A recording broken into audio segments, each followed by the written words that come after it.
Hello and welcome to this YouTube video for Abrsm Grade 5 A3. This is the first movement of a concerto by Antonio Vivaldi in G major. I'll begin by playing very slowly through the piece, and you can play along with me. I would suggest you do that. We need to make sure you can get from beginning to the end without stopping. Also check that you're playing the same as what I'm playing, because it's possible I can make a mistake, but it's less likely, it's probably more likely that you'll have made a mistake, and just check your part. I will then talk about the piece in the hope of encouraging the examiner to give you some extra marks, and then I'll do a performance with the piano. Here it comes. It's 4 beats in the bar, and I'll take a very, very steady tempo. And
now, in the time when Vivaldi was playing this, the early 18th century, his violin would have been quite different to ours.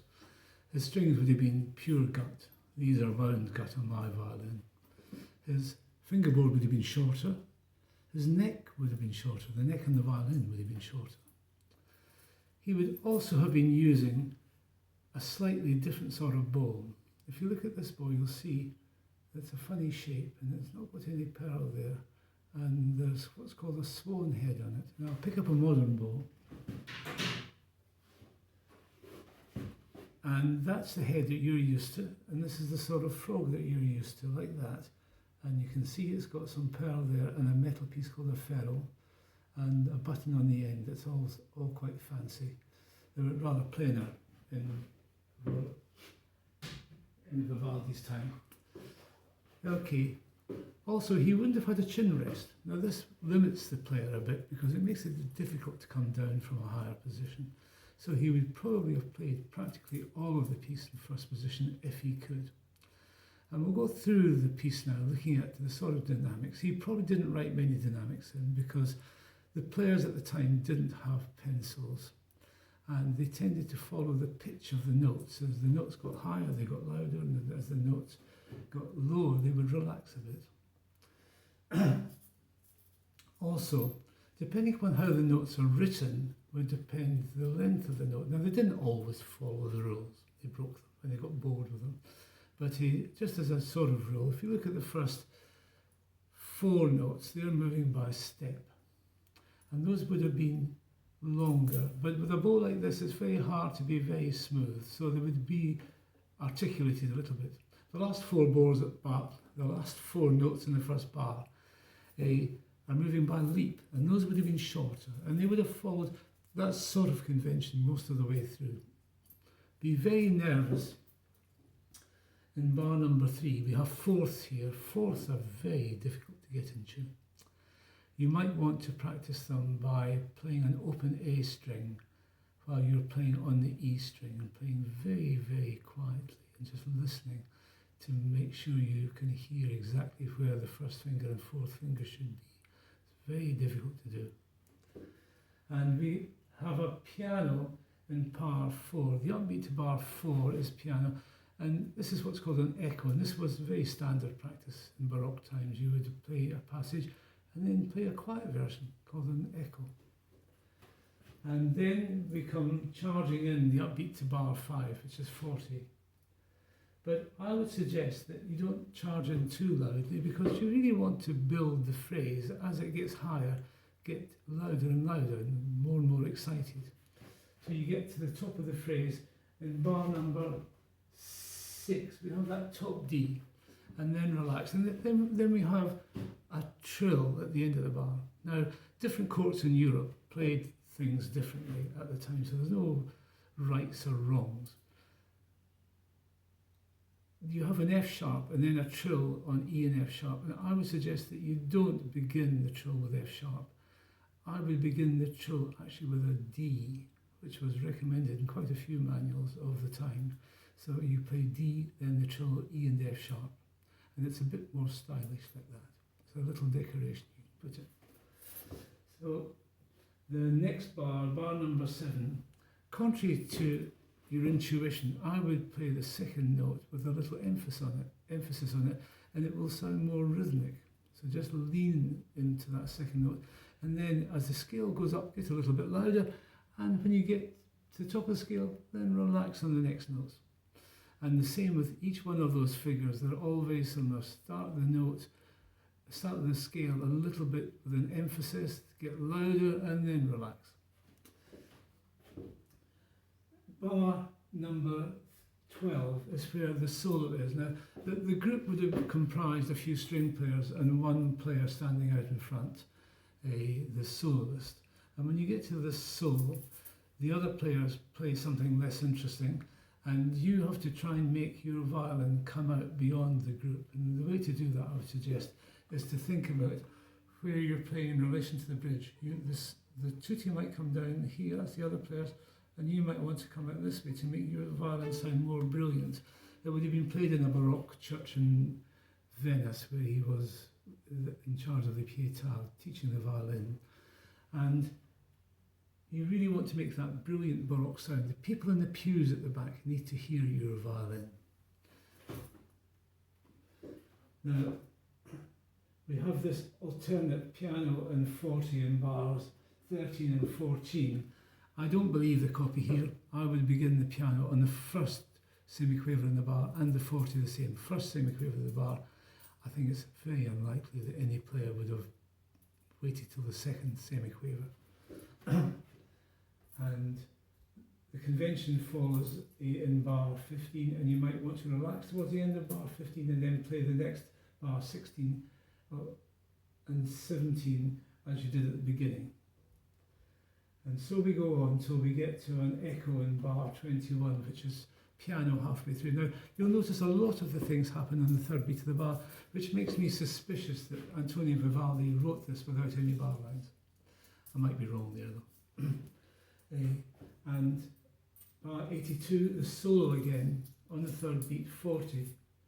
And try and shape it so that as the notes come down, relax a bit, and then pick up the loud notes. So it makes it sound a little bit jazzier. For instance, in bar 23, the second note, you might want to bring that second note out, just to make it sound a little bit less mechanical. And we can relax a bit from halfway through bar 23, and then gradually build till we get to the top of bar 29. Now, bar 28 is a problem technically.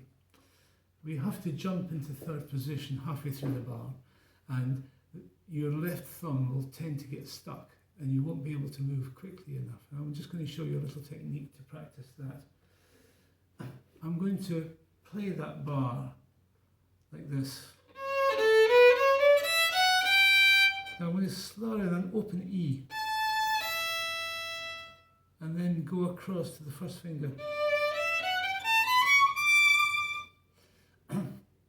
Now I'll do it from the other side of the violin, and you'll see what's happening when I slow it in. Can you see my thumb relaxing? And that will let you get into position rather more easily. It won't get stuck then. But that's only for practice. You don't play that on the performance. So then we have in bar number 29, it's fairly ordinary, and then we have the tutti starting again. Just more or less the same as at the beginning, except it's in a slightly different pitch. It's a fourth lower. And then when we get to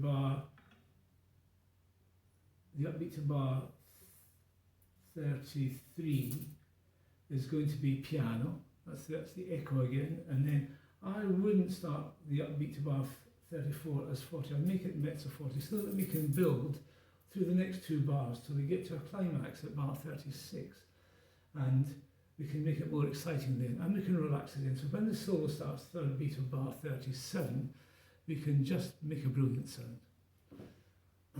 And I would relax a little bit from bar 39 onwards, and then try and build it up. And again in bar 41, I would make the second note more prominent to make it sound a little bit more interesting than just a mechanical way of playing these notes. And bar 42, I would make a little bit quieter. And then we can build all the way through till we get to the tutti on the third beat of bar 45. We can let our hair down a little bit there. And the solo at bar number 51, solo, we